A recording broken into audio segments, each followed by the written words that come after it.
Алиса не знала о том, что родит тройню. По всем УЗИ у нее было 2 малышей. Как потом оказалось, 3-й прятался за кем-то из них, поэтому его просто не увидели. Когда девушка очнулась от наркоза, врач ошарашил ее новостью. Алиса, которая все 9 месяцев думала о том, как справиться с 2 детьми, была в ужасе. Она была матерью-одиночкой. Отец сбежал, как только узнал о ее беременности. Помочь ей было некому, да и своего жилья у нее не было. Алиса много думала, но приняла решение написать отказную. Как только ей стало легче, она покинула роддом. Девочки, которых она родила на свет, были абсолютно здоровыми. Первую сразу же удочерила пара врачей, которая работала в роддоме. 2 другие сначала попали в местный детский дом, но в первый же месяц для каждой из них нашли новых родителей. Малышку, которую удочерили врачи, назвали Карина. Она была удивительно похожа на приемную маму, такие же золотистые кудряшки и задорная улыбка. Поэтому мало кто мог заподозрить, что она не была ей родной. Карина ни в чем не знала отказа и всегда получала все самое лучшее. Сначала ее устроили в частный детский сад, а также определили на дополнительные занятия. Вторая малышка попала в семью, где мама работала педагогом, а папа – бухгалтером. Ее назвали Мариной в честь матери приемного отца. Она с детства получала хорошее образование и даже могла попасть сразу во 2 класс, минуя 1. Но мама решила, что она должна учиться со сверстниками. 3-й девочке повезло чуть меньше сестер. Наташа оказалась в многодетной семье, где воспитывались еще несколько детей. Девочка всегда знала, что родители ей не родные. Они не баловали малышку, а воспитывали всех детей в строгости и честности. Судьбы 3 сестер переплелись удивительным образом. Когда им исполнилось по 7 лет, их семьи переехали в один и тот же многоэтажный дом. Многодетные родители получили квартиру от государства, врачи взяли ипотеку, а 3-я семья купила жилье после продажи старого. В первое время ничего особенного не происходило. Все 3 семьи жили в разных подъездах, поэтому не пересекались. Поскольку детскую площадку в новостройке еще не успели установить, девочки не встречались во дворе. Все изменилось 1 сентября. В этот день все 3 сестры пошли в 1 класс в одну и ту же школу. Они появились на линейке в одинаковых школьных платьях. К тому же они попали в 1 класс. Учительница все перепроверила, но увидела, что у девочек разные фамилии. Она поинтересовалась, не сестры ли они. Те хором ответили «нет». В течение недели классной руководительнице казалось, что она банально сходит с ума. Женщина никак не могла привыкнуть и объяснить удивительное сходство школьниц. И тогда она решила обратиться к директору. Вскоре родителей вызвали на беседу. Они не хотели признаваться, но все же рассказали о том, что удочерили девочек. В школе решили сохранить эту тайну. Девочкам сказали, что они троюродные сестры. Семьи и учителя успокоились, но сами школьницы поняли, что здесь есть какой-то секрет. Наташа знала, что ее удочерили, о чем и рассказала 2 другим. Они догадались, что являются родными сестрами, но не стали никому рассказывать об этом. Все 3 дали обещание узнать имя настоящей матери и найти ее, когда вырастут. В это же время их родная по крови мама Алиса искала малышек, от которых так опрометчиво отказалась. Уже дома ей стало плохо. Она пришла в себя в больнице.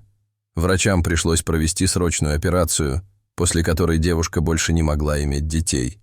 Теперь она на все смотрела другими глазами и каждый день вспоминала о своих детях. Лишь после родов Алиса узнала, что ей положены льготы как многодетной матери. На заводе, где работала, она могла получить и отдельное жилье, и помощь. Девушка решила во что бы то ни стало найти своих малышек. Но в роддоме узнала, что их удочерили. Специалисты не собирались разглашать тайну и имена приемных родителей. Вернее, они могли бы сделать исключение, но в обмен на определенное вознаграждение. Денег, которые попросила директор детского дома, у Алисы не было. Уже дома девушка поклялась себе, что все равно найдет своих девочек.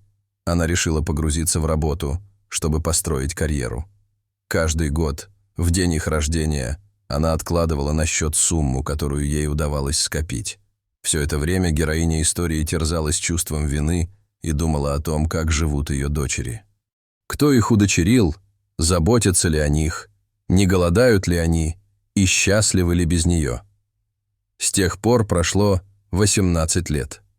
Как и каждый год, Алиса пришла в банк, чтобы внести очередную сумму на счет. В банке работала молоденькая девушка. Было видно, что она лишь недавно устроилась на работу, потому что все ее действия координировала более взрослая наставница. На бейджике новой сотрудницы было написано имя – Марина. Алиса рассматривала девушку, пока та вносила сумму. Она думала о том, что ее дочери сейчас должны быть в том же возрасте. Женщина и представить не могла, что смотрит на одну из них. Вторая сестра, Карина, пошла по стопам приемных родителей и поступила в медицинское училище. Наташа всегда смотрела на сестру с тайной завистью. Она не могла не думать о том, что могла быть на ее месте и расти в обеспеченной и любящей семье. Наташа во всем подражала Карине, поэтому тоже решила пойти в медицинское училище. К этому моменту Алиса накопила нужную сумму. Она сняла деньги и отправилась в детский дом. Но к этому моменту директор уже сменился. Новая руководительница не стала требовать огромную сумму и дала ей данные о приемных родителях двух девочек, ведь третью удочерили еще в роддоме. В паспортном столе женщина получила адреса. Когда она шла по первому из них, у нее дрожали руки и ноги. Дверь ей открыла молодая девушка, которая показалась очень знакомой. Это была Наташа. Алиса расплакалась и призналась, что она ее мать. Они проговорили весь вечер. Приемная мать девушки была не против этого. Алиса призналась Наташе, что у нее есть еще две сестры, но та уже давно об этом догадалась. Следующим утром мать увидела всех трех своих дочерей. Карина и Марина смотрели на нее с интересом, но их сердца оставались холодными. Они не представляли, как она могла оставить родных детей в роддоме, несмотря на отсутствие денег. Девушки с детства ни в чем не нуждались, поэтому им было тяжело представить весь трагизм ситуации. А вот Наташа, выросшая в многодетной семье, быстро нашла общий язык с родной мамой. Вскоре она единственная переехала к ней. Со временем Карина и Марина простили Алису, но при этом не могли общаться с ней так же тесно, как сестра.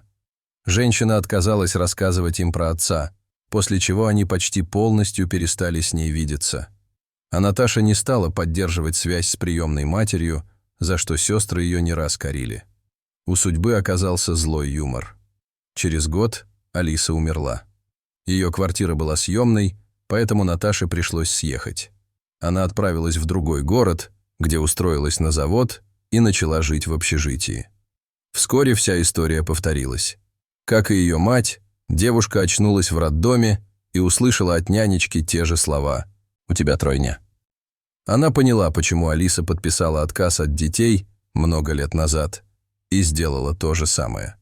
Вот только Наташа не догадывалась, что вскоре пожалеет об этом и тоже долгие годы будет искать своих малышей. Дорогие зрители, что вы думаете об этой истории? Расскажите, пожалуйста, в комментариях. А если вам понравилось это видео, то ставьте лайк и подписывайтесь на наш канал. До свидания.